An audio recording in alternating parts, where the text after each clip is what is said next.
Hi everyone, good morning! Happy New Year! Ayan, this is the first day of the month and the first day of a new year. Ang ganda po ng pinataka ng unang araw ng buwan at unang araw ng taon because ito po ay Monday.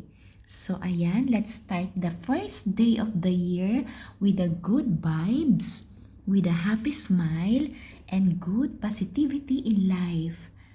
Thank you so much, Lord, for another year. Thank you so much for the gift of life and for the guidance and protection. Ayan. Pag-pray po natin na maging maganda ang pasok ng bagong taon sa bawat isa sa atin, maging fruitful at maging memorable, maging masaya at walang masyadong isipin or problema. So ayan, samahan niyo po muna akong mag-umagahan. Happy New Year sa lahat! God bless!